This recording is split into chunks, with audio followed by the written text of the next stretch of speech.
Tell us what was kind of the thing that most encouraged you about your text or sermon? Yeah, I was encouraged by the constant meditation that there is none like him. He's in a class by himself, and yet he's drawn close to us. So yeah, that was encouraging. Oh.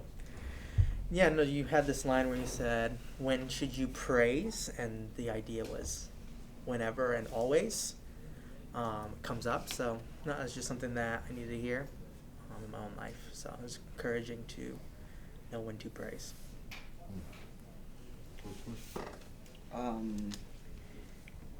Like make it that you made it personal. For example, when you use a song that impacted you, and I was thinking, what was mine? And then connected with this, I felt like, oh, this is personal, and this is my God. So I like that. Eric, thanks for the word, brother. I was really encouraged by the prophetic perfect tense. In the way that you said it too, it was just encouraging by the way that you got that across, just with such confidence in God's future power to deliver and to come through. It's as good as done. So thank you for that. Yeah, thanks, Eric. I personally encouraged and just having our hearts checked and where's our heart and wonder. And if your statement, if you don't have wonder, your people won't either. Yeah. Yeah, brother, thanks, man. That opening, that personal hymn for you, so Grace, what have you done? Just trickled in my heart and touched me. So it was great that you could open in that way and warm us with grace via introduction. That was great. Thank you. Jeremy? Yeah, so I was just encouraged by the fact of being just reminded that I have a good reason to be greatly amazed. So it's not just like a command to be greatly amazed, but I was reminded of why I should be. Yeah. Sure. So for me, it's just. You guys want in or no? After. Oh, I'm sorry. I didn't You know. go on. I was encouraged by a statement you made about that pastors are not just to be preachers, but to also be worship leaders. One of my personal pet peeves is to gather in a room full of preachers and preach to them, and they act as if the God that you're preaching about did not save them. So. Right. At some point, we need to understand that worship is just not something that we assign to our people, but that we must be worshipers ourselves. So I love that, definitely. All right, so. Go on, you guys. Oh. Yeah, no, I was really encouraged by Erik finding real people in Israel's story who are looking to the past to believe what God's going to do in the future. I think it's like one thing to believe that principle of just like looking to the past, look to the future, but then to like see someone in the text who's doing that is powerful. Yeah. The one thing that I really started that like hit me was similar when you were talking about the prophetic perfect. But you were like went so far as to say like if we don't praise in prophetic perfect, it's a breach of faith. It's like like yeah, okay. That I typically like again, and you said it again when you were talking about amazed at not just a saving God but a sustaining God. That like are you just praising one after He saved? Right. Yeah. Okay, so what critique do you have for yourself? What did you feel that you were working at and you wish you could do it again? I guess. Yeah. Several things. I mean, I feel like overall, I'm tired. I've been up early writing this, and I'm just discouraged in that like I don't feel like I got into a flow. Like I don't. Yeah, I feel like in the actual preaching moment, I wasn't there, and I think it just like trickled into a bunch of stuff. So I'm kind of just discouraged over that. So, Your main point was be greatly amazed at God's glorious victory, and you explained what that amazement should do, which is praise. But because praise was so heavily involved with every other aspect of your argument, maybe it would have been better to do something like praise God for his glorious victory.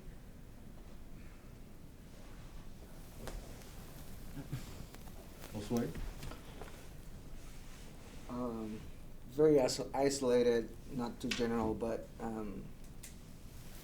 there's some statements that make me think. You said very isolated, it's not a huge thing, but you said, Miriam, they haven't been taught to dance, but they just did it, And I was like, how do we know that? Like, yeah, we don't see that. Maybe they were really skilled to dance. Right. So, it's just a comment on that, something you said. I thought the ending was a little interesting because it felt like we ended and then we came back to try to end it again. I actually think your first ending was the move, and then I got confused when you went to pilot, and it felt like you were just trying to swing and get back to the question and weave the question back into the intro question, and I don't think it worked. I think it took away from what you had just established with Revelation. So I would say land it where you had it. It was good. Yeah. Felt like those 7 endings at the end of the Return of the King. Yeah, so sort of with that point of the silenced enemy, I thought you were going to flesh that out a little bit more.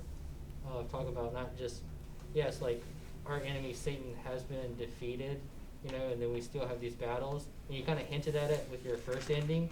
And so I feel like there you could have fleshed it out a little bit more of that ultimate victory that's still coming.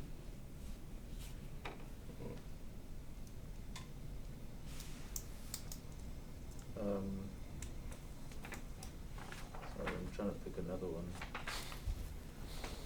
Oh yeah, so your glorious victory,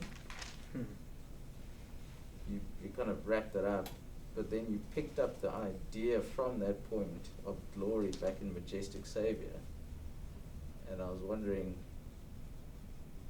why you did that. Because it's quite lengthy, and you're arguing for glory again. So it kind of felt a bit confused. Would have been helpful if you kept that where you were arguing for glorious victory, for glory, essentially. Yeah, I would say that you spent way too long in the context, particularly in 14. A lot of it was good, but it was so long that it sounded like you were preaching 14 for a while, which is especially unnecessary in this case because 15 recounts a lot of the things in 14. So it would have been much better and much more grounded in 15 if you would have just launched into 15 and then just thrown shots back into 14 saying this is what we see here or whatever, instead of go through 14 and then go through it again in 15. Yeah, that's the same. I had that same thing. Be careful about spending a lot of time outside of your passage, especially when you have such a big passage. And so both in your gospel connection and in your context work, you went outside the passage a lot and you lingered a little bit. So I would definitely shorten it quite a bit. Yeah, I think the plane just should have stayed landed. The what? The plane should have the stayed first- down. The first Yep. ending. Thank you. Yep. Yeah, I think I wrote the same thing. I was totally tracking with you, and I thought you were done, and then all of a sudden we're talking about Barabbas, and I was like, wow. Yeah. But yeah, so I think everything that's already been said. Okay. Good. I don't know if this is wrong or not, but you kind of jumped all over the passage, and I had no idea that you were going to do that. So, you said which verses you're in, but even in that, I don't remember you talking much about verse 17, and it just kind of caused maybe before Is that the Lord will reign? that's 18. Well, 17 and 18. 17 is that you will bring them in and plant them on your own mountain. So just maybe clearly say what you're gonna do, even if you're just gonna jump around, I guess. Like, I was thinking about Sir Nathan was saying like enough the have a clear challenging, I think, the chapter, you know, so that's hard. But even you had the points, but they were around different places, so I don't know. Right. I was trying to show what I believe to be a chiasm without telling people that I thought it was a chiasm. So I received that. It was the same as chiasm. I don't know what to do.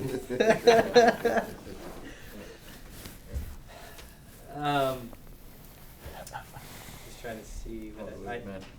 what'd you say? Sorry. Oh, I think maybe one thing that I've realized, just I've only heard you preach twice, but I think it would be helpful to mix up, just rhetorically mix in some questions and kind of problematize for those of us who aren't. You're a very declarative preacher, and you declare this is what it says here, this is what it is here, but almost for the listener who may be struggling with the poetry or like, how does this make sense, how does this connect, adding some of those pieces in, I think could help pull people in a little bit more.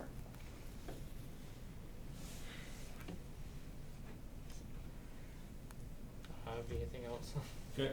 So Erik, I thought, like,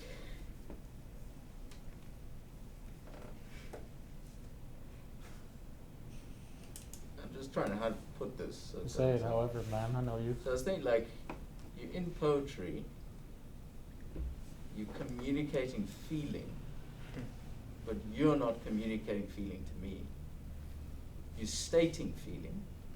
So I heard glorious, Yeah. glory, but you didn't. So C.S. Lewis thing. So showing the glory, showing the majesty, rather than declaring the glory and majesty. Does that Yeah, make totally. sense? Yeah. So I received that. bit of that. Yeah, so another one I had was, that hasn't been mentioned yet, interestingly enough. I still see no benefit, and I actually see a lot of deficit to you not standing behind the desk. Not just like it's not common, it's like it's not very good. That's fine. You become the center a lot of times, like the focus, and then it becomes just, so you get guys who are really good at it, but even they become like more of like the, you know, like look at this. So it just, I think like the time thing was one of them, where it was like the most blatantly obvious, like oh, but even then like when you're reading, it's much more obvious because you're doing this, and so we're all looking at you doing this. So we're all focused like on your iPad. Not that it's a piece of technology or whatever, but we're just tracking with you to where you're going. So yeah. You're in the lab. It's hard to track with you because every move that you make when you're standing there is on display. Anyway, so I wrote that the transition from your intro into your main point was a bit abrupt. I felt that it could have, like, I felt the intro was decent. It was good. I wasn't sure the turn of the phrase between the intro and the main point left me like, oh, you about to state the main point. You clearly slowed down so that we can get ready to write it down. Yet, I don't know that I felt that intro led to that main point. And then the transitions in between your oh, that's my compliment. I'm sorry. Go ahead. Anything else? Okay. All right. Come on, guys. They just said that. We actually had 20, but they're all said. We got a big group. So now, what did you feel that worked well for you? What? I think if I can communicate it better, Yeah. that I'm itching at the right thing in this text. I do think it's climaxing in those questions in the middle. So I think I have a grasp on it. Obviously, I didn't touch on some major things. They didn't get to the, this holy mountain abode. There's a ton in here. You could preach so many of these verses till, all day long. But if I can refine it, I think that this thing can slap.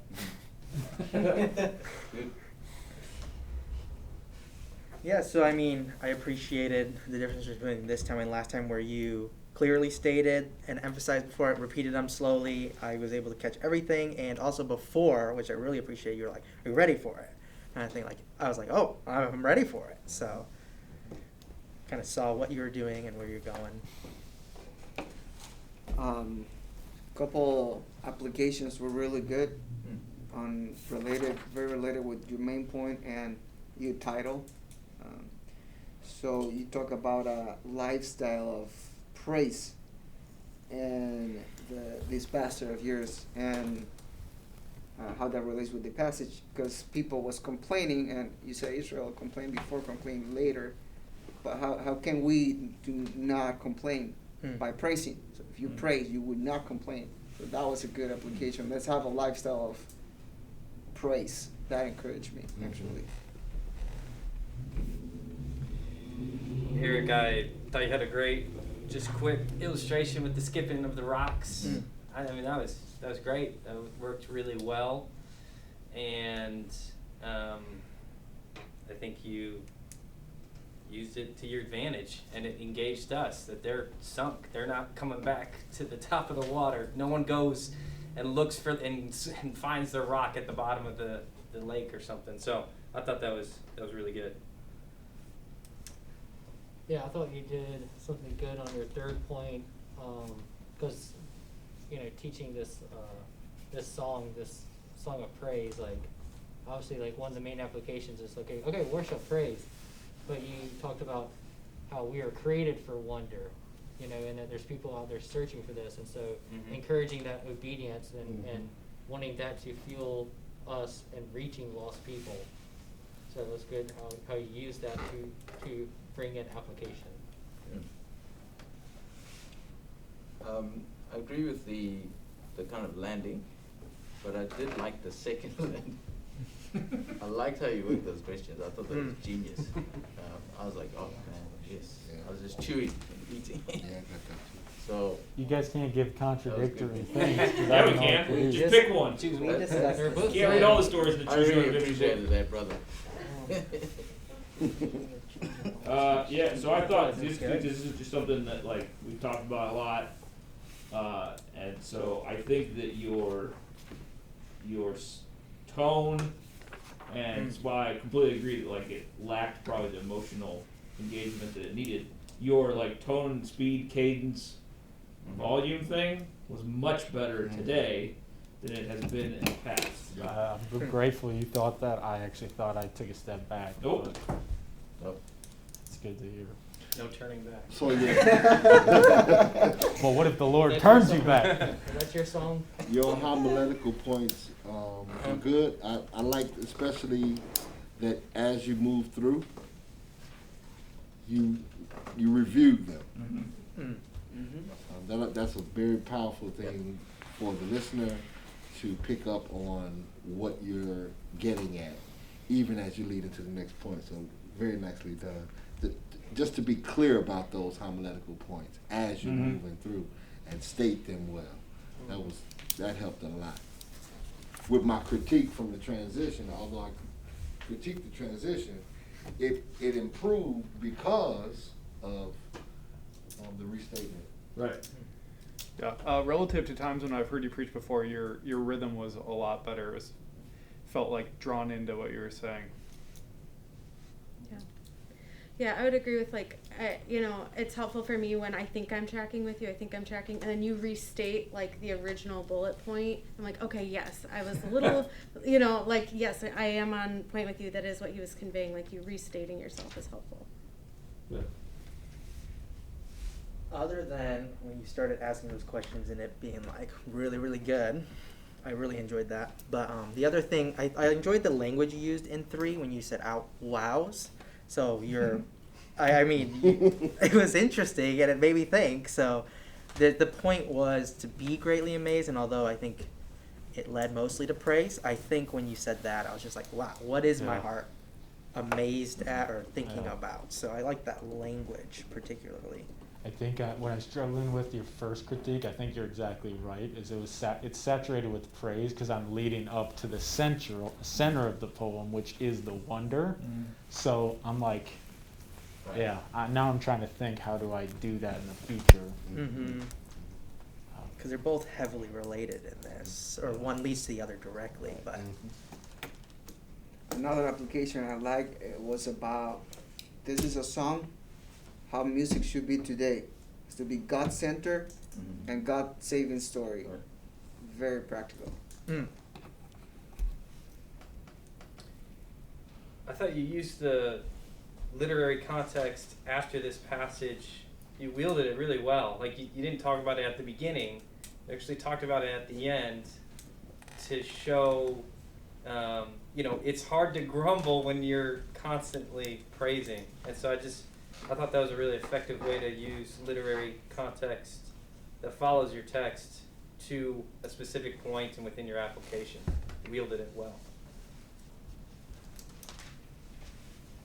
Yeah, to build upon what Lee said, of just that pastoral encouragement of God-centered worship filled with God's redemptive story, and then your statement of your resolve to have biblically saturated music helps to build a culture of to cultivate a worship culture.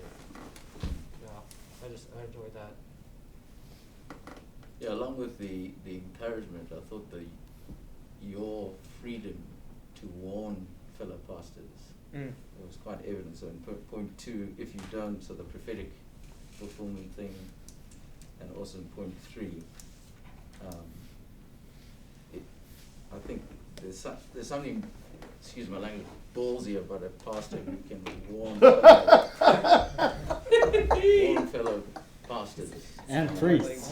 Yeah, and priests. Hang on, Vicky. That's some good stuff, though. Good stuff. That's funny. I thought that what you had to say about That is so funny. Revelation 15 was pretty good. You didn't preach a second sermon. You pointed out the comparisons and contrasts, and then had some good lines about it, right? Like that choir is continually growing and singing louder, and I thought that was pretty solid. Yeah, they got all like literally every one of these, from the Revelations 15 to the sense that you were speaking to pastors and to help them to embrace the praise that is in this passage, was the last few that I had. You guys have anything else? Yeah. I thought that